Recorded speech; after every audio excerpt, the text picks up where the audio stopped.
Om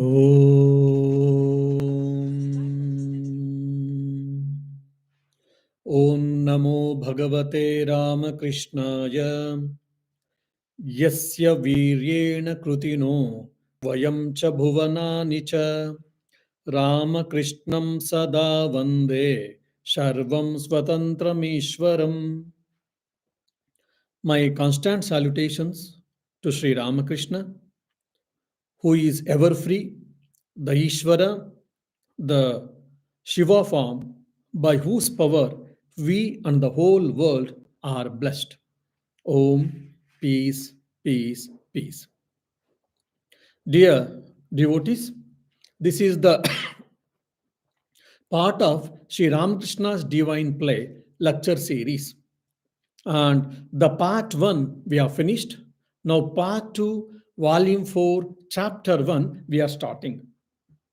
Now, some of you might feel why I'm not following chronologically like life of Sri Ramakrishna.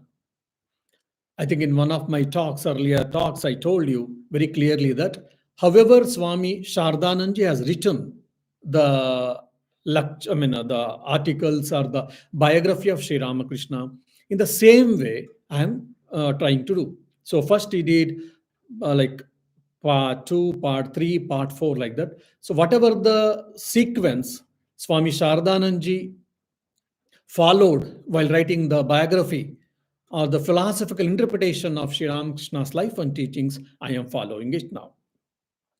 So basically, in part 2, chapter 1, we'll be discussing. Before going into it, I thought I will discuss few things.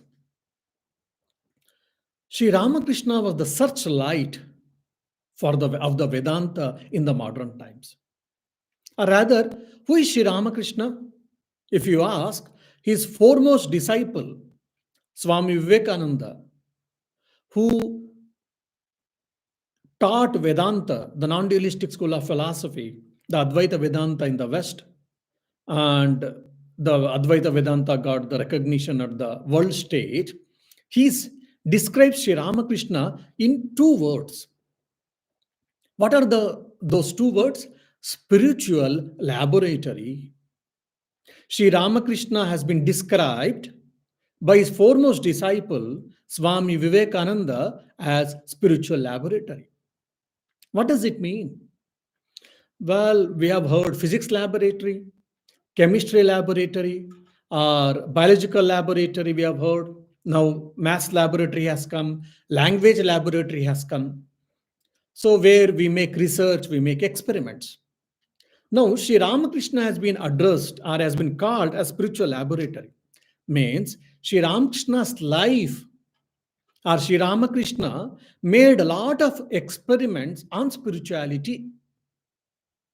So much so that he has been called as spiritual laboratory by his foremost disciple. Why?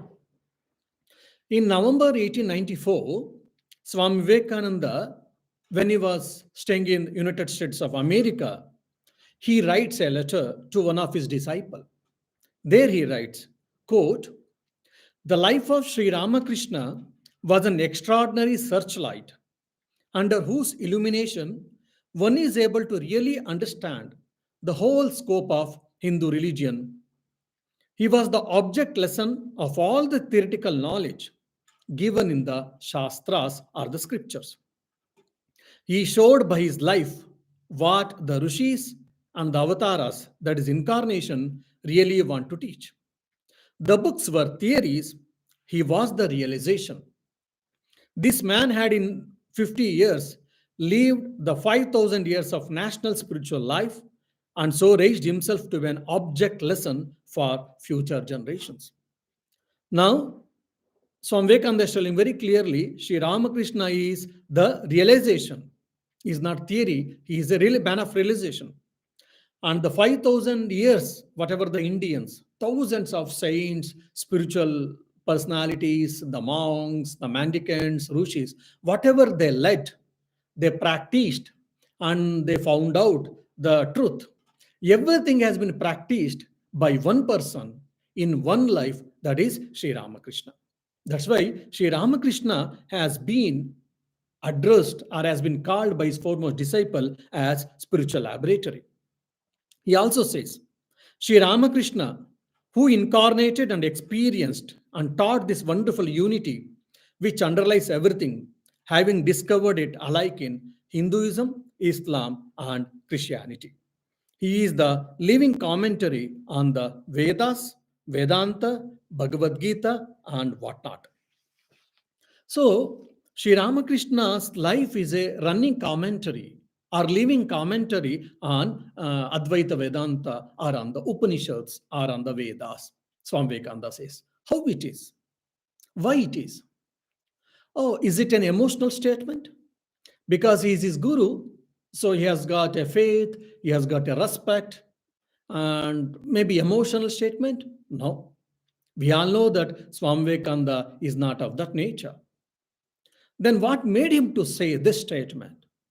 Why? Because whatever the spiritual sadhanas we read in different scriptures, all those sadhanas were practiced, or the sadhanas which is been told in the world religions, most of them were practiced and taught and showed to the humanity that they are they are not abstractable concepts, they are not mere hypothetical speculation, rather it is the truth. It can be practiced even this present day and it can be experienced. Like I keep saying, logical positivists in the Vienna circle, they said, oh, the metaphysics is meaningless. Why? Because it cannot be experimented, unlike the empirical science. Now, Sri Ramakrishna's life is just opposite. So Sri Ramakrishna's life is breaking the logical positivist philosophy or their understanding. Why? Sri Ramakrishna made his life as a spiritual laboratory, and he did spiritual practices, and he reached the goal or the targets, and he reached the goals of different paths, different faiths or different spiritual practices, and he showed they can be practiced and it can be reached. And you see here number of experiences we can see in the life of Sri Ramakrishna. Probably few things I would like to tell. And Sri Ramakrishna used to tell always this one example. When the flower blooms, the bees will come automatically. You don't need to invite, you need not to send an invitation for the bees. Similarly, if there is a spiritually advanced soul, or if there's an enlightened being, or a prophet or incarnation case, we all see that how their disciples come and they come to such spiritual personalities, they try to understand and they try to follow the teachings. We can see in the life of Jesus Christ, Prophet Muhammad, Buddha, Mahavir, Guru Nanak, and all the great saints. Same thing we can see the great illuminaries, celebrities so-called in those days, like Keshav Chandra Sen, and the Pandits called like Vaishnavacharan and Gauri Pandit, and so many prominent people, solicitors, doctors, common folk, monks, mendicants, and the monks of different faiths or the different religions and different paths, all of them came and they draw the inspiration, they draw the experiences by the Sri Ramakrishna's grace. So when flower blooms, how the bees come, we can see very clearly that experiment, I mean that story we can see very clearly in the life of Sri Ramakrishna. He practiced, he reached the target and he became a man of realization according to different paths and religions. And so quite a few people, they came and they experienced. I think there's one story which reminds me. One fellow, in Calcutta, he belongs to Muslim faith. He was making namaz and he was praying in front of a mosque that, oh, Pari Aja, like that, and with a profusely crying, he was praying for the God to have the vision or to have the experience. People were feeling little unusual or whatever. Then Sri Ramakrishna was just passing by, and all of a sudden he got down from the horse carriage. He went and he hugged him. There was no talk between them. He hugged, and afterwards Sri Ramakrishna left. And that fellow also, the aspirant, he got up and he rolled his carpet and he was leaving. Then suddenly someone asked, Are, you were praying for God and his vision or experience. Suddenly, what happened? He said, Whatever I wanted, I got. He is a person who belongs to Muslim faith, and he was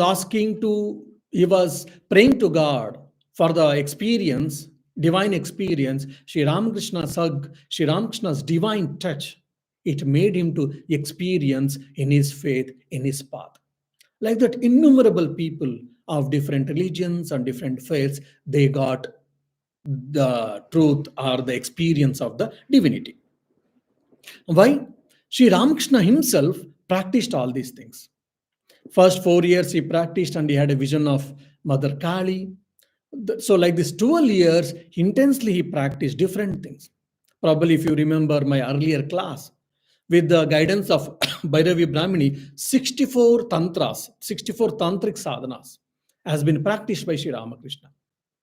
As we know, probably one is commonly any tantric sadhaka practices, maybe two if very advanced people, and they may take lives, so many lives to clear and to reach the target.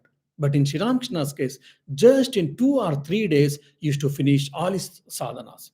And afterwards, he did Mudra Bhava, Dasya Bhava, Santana Bhava, and all. Like the relationship between husband and wife, the relationship between master and servant, the relationship between mother and child. So, all these different moods which we see in the Vaishnava faith, all these were practiced and he attained that. And in Islam, he practiced and he had a vision of Christ, all these things. Now, while doing that, because he had intense sadhana, so there were a lot of, reactions on his body actually. Yad bhavam tad bhavati, we say, as you think, so you become. So our body and mind is very interrelated. If your mind is disturbed, your body can disturb. If your body is disturbed, your mind also get disturbed. We do understand sometimes, but in Sri Ramakrishna's case, we can see very clearly. Because of this intense sadhana and because of that earning for God, there were a lot of different experiences, and not only that, reactions were manifested in his body. So quite a few people misunderstood Sri Ramakrishna's experiments. Like in the case of Rama, only 12 saints or mendicants or rishis, they were able to understand who was Rama. Same thing with Sri Krishna. Same thing with Buddha. Same thing with Christ. Very few people understood him during those times, during his time. So all the incarnations and prophets were understood by very few people during those times. And Sri Ramakrishna was also not spared. So many people thought because he is maintaining a strict celibacy and he's also doing excessive meditation, excessive spiritual practices, as a result, he is losing mental balance. Or there is some psychosomatic problems or physical problems and all. So once Mathur, the temple complex owner, out of reverence and respect, he took Sri Ramakrishna to Ganga Prasad Sen for health checkup. And they were hearing all Sri Ramakrishna's case and they were trying to find out or figure out what is the problem. There, this Ganga Prasad Sen was a good doctor, no doubt. He was well versed in his field. There was in one of his friend called Durga Prasad Sen. He was also accomplished doctor in those days, who comes from present Bangladesh or East Bengal in those days. He was also a spiritual personality. Apart from he's a doctor, he was a spiritual personality. I mean, he was doing a spiritual sadhana. He also did some spiritual practices. As a result, he could understand Sri Ramakrishna's whatever the manifestations or the problems which he is facing physically, it is not because of any health reason, because of the spiritual practices, because of the intense spiritual practices. And Durga Prasad Sen did tell that, oh my dear, the burning sensation, whatever Sri Ramakrishna is experiencing, it is not because of psychosomatic problems, or it is not because of physical problems. Rather, it is because of the intense earning for the God. But anyhow, people gave a deaf ear. And Sri Ramakrishna used to say many times he had a lot of burning sensation and all. And one of the solicitor, interestingly, those time from Barasat, that is one of the place village in Bengal, he came to the Dakshineshwar for some, basically lawsuit case.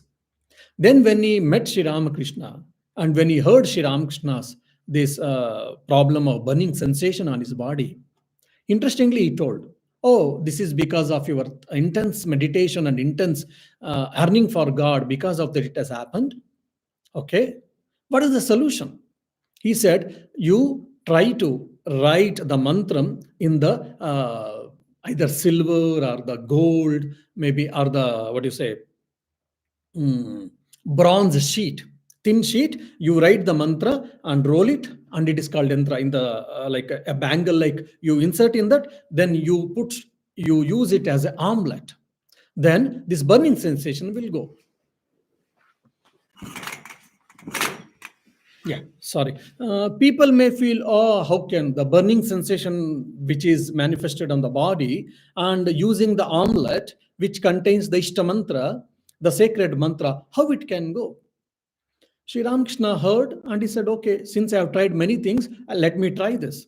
And he tried, and interestingly, when he wore that armlet made with this Ishta mantra, in no time it went away.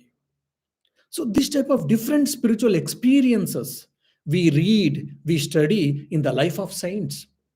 But we think, "Oh, probably it is an imagination, or maybe they are fancy stories, or it is maybe myth or mythology." We may think, but when we read Sri Ramakrishna's life and his experiences, we may have to reconsider our understanding or our approach or our attitude or perceptions.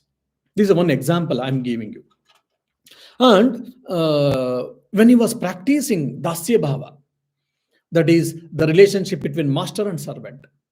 I am the servant, and the God, the chosen deity whom I am worshipping, is the master. The master servant relationship he was practicing, which is a part of Vaishnava faith. There, so he's to be considered himself as a Hanuman. Hanuman is like a monkey god. So he's a Hanuman and he's trying to worship Rama. Now, so I am your servant, thinking and trying to practice humbleness, trying to practice humility. All these things are part of spiritual life. There are quite few saints in India who have practiced this humbleness, humility, and they have reached the God, the servant master relationship. But Sri Ramakrishna went to the extent he started wearing like a maybe off pant, and the way how the Hanuman used to tie his cloth, a small piece of cloth. And he also started living on the trees, sitting on the trees and continuously flipping the eyes like a monkey out of restlessness and all. So his whole body also started behaving like a monkey. So there was a manifestation of monkeyness in the body, even at the physical level. And not only that, interestingly, where the monkeys have got a tail, we know that. So the bottom of the spine, we can say, there was an ejection. When Sri Ramakrishna was doing this spiritual practice, there was an ejection, just like a small tile like. So, and after the completion of sadhana, again, automatically it went inside. When we read such stories, we feel it is very, whether is it a fancy or whether is it real, factual, or whether is it just, to make the story or the life story or biography interesting have they written? This question might come for all of us, but it is true.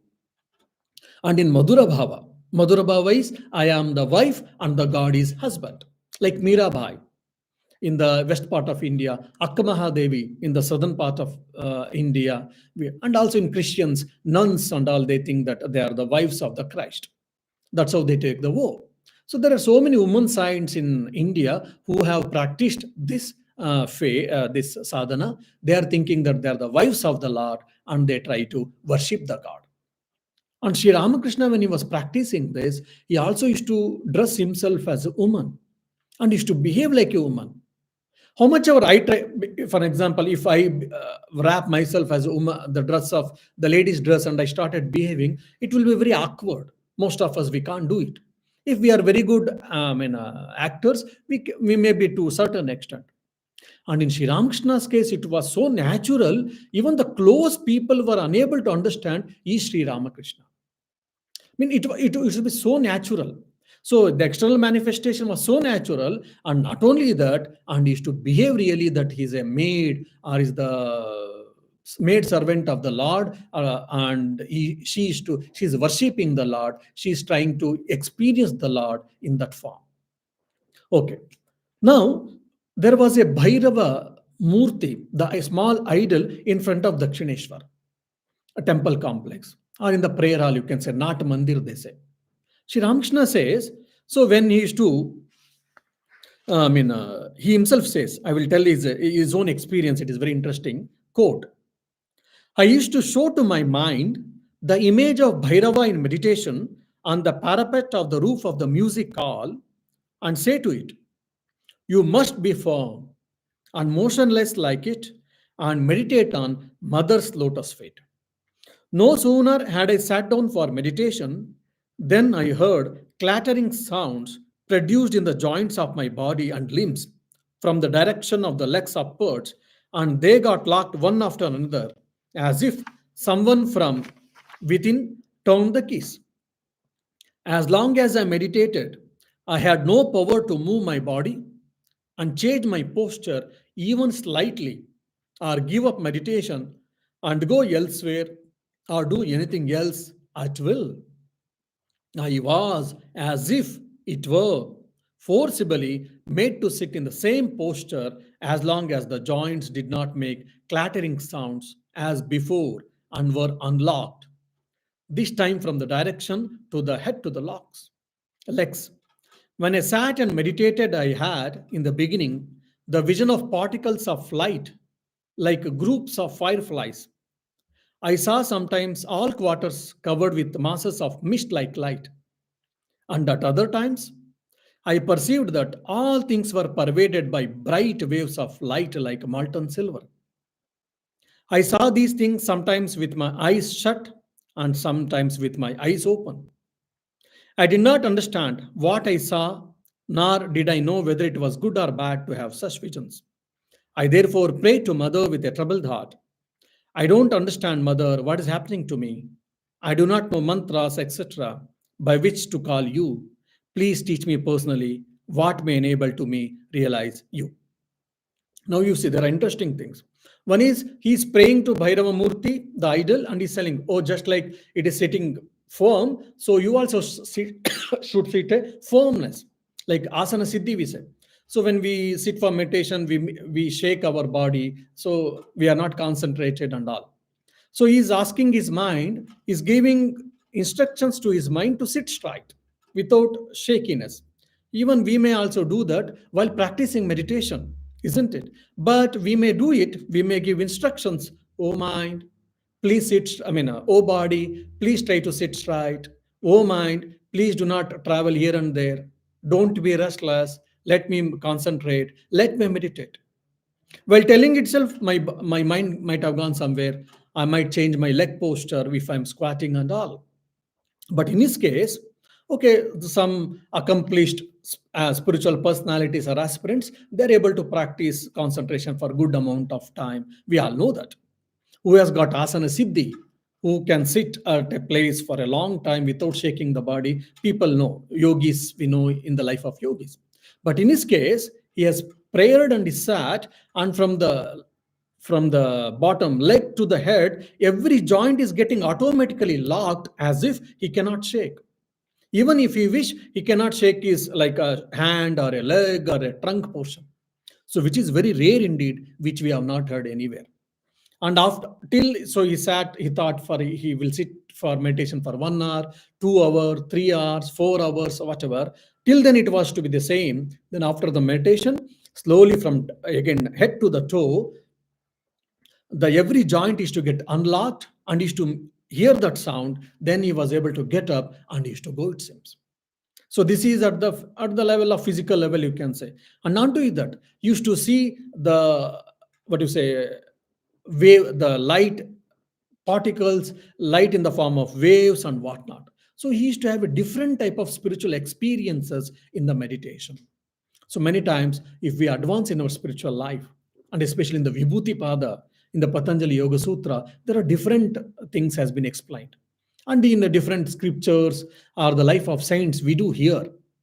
And if the more old, we feel, oh, it's all poetical, imaginational, it is a fictitious in nature, we may think. But when we read Sri Ramakrishna's life, all of them we can understand, if not most of them are true. And even if we can advance in our spiritual life, we can also experience all these things.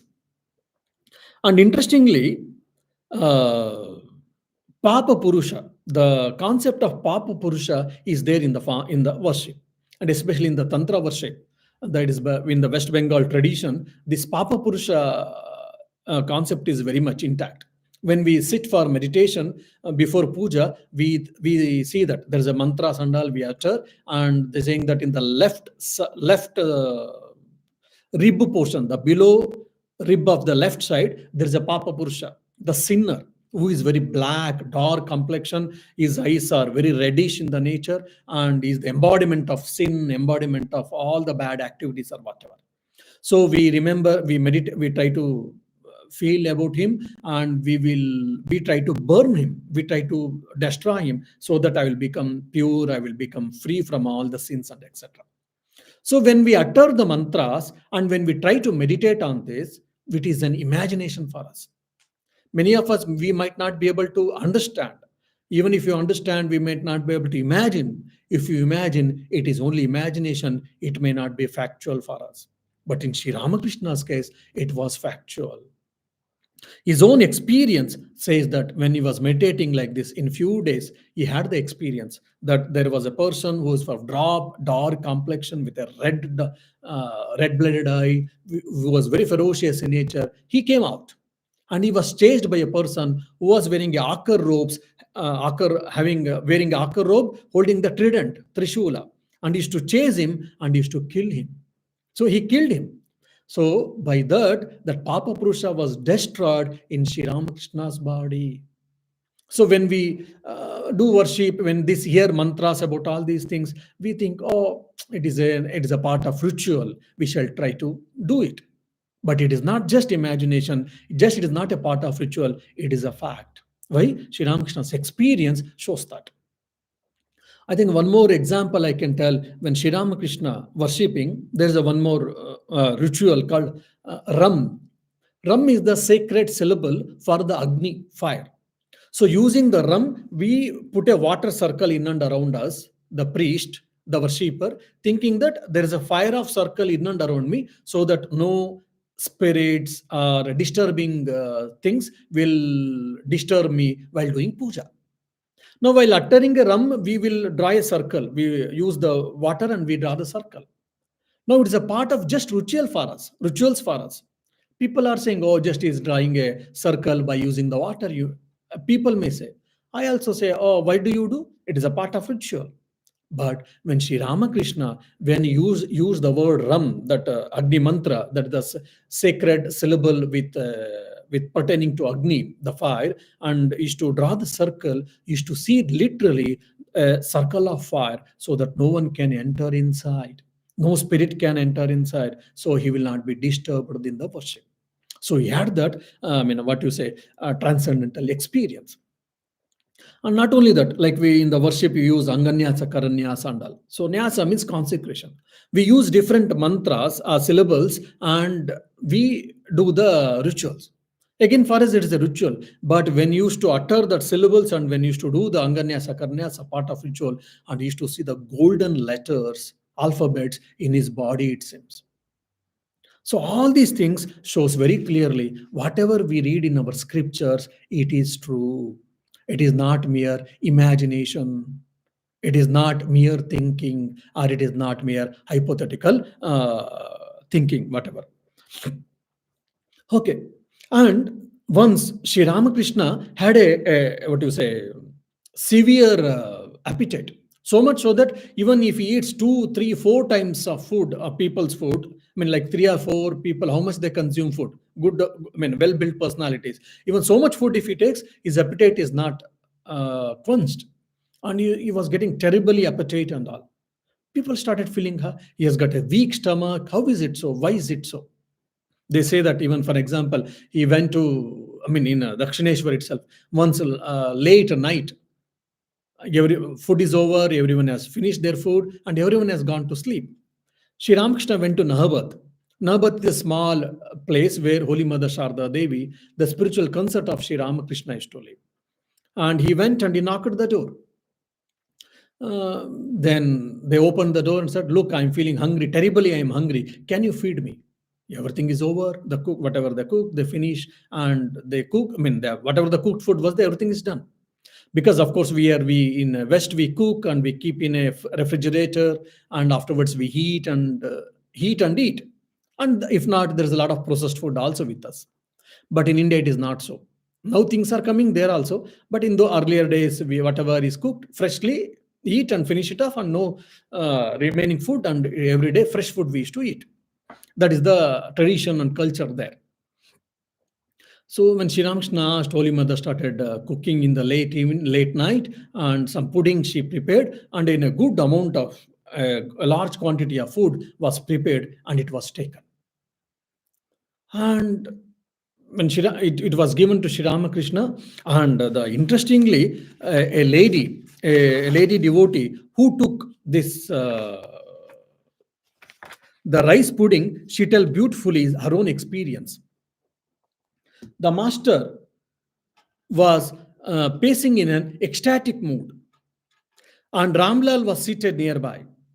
In that calm and silent night, she was startled to see the master's solemn and luminous face and his unclothed, God intoxicated form.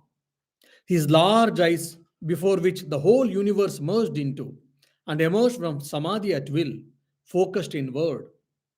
Her heart was filled with joy as she watched the master pace majestically, moving blissfully and without motive, his mind one pointed. It seemed to her that the master's body had become much larger, as if he were not a person of this world. A god had taken many human form, descending from heaven to this earth full of misery. Prompted by his compassionate heart, he had disguised himself and was pacing fearlessly in the dark night, intently considering ways to transform this death stricken world into an abode of gods. This was not the same vast master whom she saw all the time. She shivered with an indescribable awe as she drew near him. Anyhow, so the rice pudding was given, and he started eating and he consumed. And while he is eating, she silently was watching him. Then all of a sudden, Sri Ramakrishna raised his head and he looked at her and he said, "Well, can you tell me who is eating? Myself or someone else?" Then you may say, "Come on, it is known. I mean, whether you are eating or someone else is eating, anyone can say you are eating. How can someone eat on behalf of you? Because you are physically taking the food from your hand and you are putting into mouth." Then, interestingly, the woman devotee replied, "It seems to me that there is someone else inside you who is eating. The physical body, yes, it is there, physical action is there, but someone else is there inside who is eating. I feel that, I'm experiencing that." So these are the few transcendental experiences quite a few people have experienced, who have witnessed, who have seen Sri Ramakrishna, and Sri Ramakrishna himself has witnessed all these things. And Sri Ramakrishna, with a smile, he said, "You are right." So when he was in ecstatic mood, intense thought currents would used to come on his mind, and change his body, and he used to eat, and he used to eat in large quantities, and his conduct was different. Though he had a weak stomach, but at that time when he eats more food also, but his stomach would not have been had any problem. His health would not have gone wrong. His stomach would not have been had any bad stomach or dysentery or whatever, because of that ecstatic mood or whatever. So like this, we can see a different things. And finally, when all these spiritual manifestations were not understood initially from people, and he was termed as madman in the name of God. He's a madman in the name of God. When the Bhairavi Brahmini, she came, when she heard, she said, "It is Mahababa." It is a great bhava, which is only we can see in few people. At least till now, as per the available records, we can see only in two people. One is in Radha, the other is in Chaitanya Mahaprabhu. Now, the third person, and in whom all these 19 bhavas, Mahabhava means it is a collection of 19 bhavas. So the 19 bhavas are manifested in Sri Ramakrishna. So it is not because of madness, or because it is not because of psychosomatic problems, or it is not of any other problems. It is because of the Mahabhava. Which is the Mahabhava is a group of 19 bhavas, 19 moods. So because of that, all these are manifested on his body and mind. And people started thinking, what? Till yesterday, we were thinking Sri Ramakrishna is madman who has lost his balance in the name of God, we thought. And today, a lady is coming and she's telling that he's a great person, unique person, where Mahabhava is getting manifested. And it we can see only in Radha and Chaitanya, and he's the third person. Then people didn't believe it. Then finally, in those days, the great Pandits like Gauri Charan, Vaishnava Charan, Gauri Pandit, and many other scholars were called, and there was a huge debate based on the scriptures. And Bhairavi Brahmani was capable of, well, because she was well versed in scriptures, she was able to show, she able to debate and prove to the people or to the scholars, the scholastic group, that Sri Ramakrishna's this, whatever the external manifestations which we see, which is rare or which is peculiar, you all think of because of the madness in the name of God. It is not so. It is Mahabhava. And the great Pandits like Vaishnavacharana, Gauri Pandit, and many other scholars, they were, because they were also well versed in scriptures, when they heard all the narrations and which was tallied with Sri Ramakrishna's life experiments, they all accepted Sri Ramakrishna's that manifestations are not because of psychosomatic problems, rather it is a Divya Bhava, Mahabhava. Mahabhava is a great bhava, great mode, which is a collection of 19 bhavas.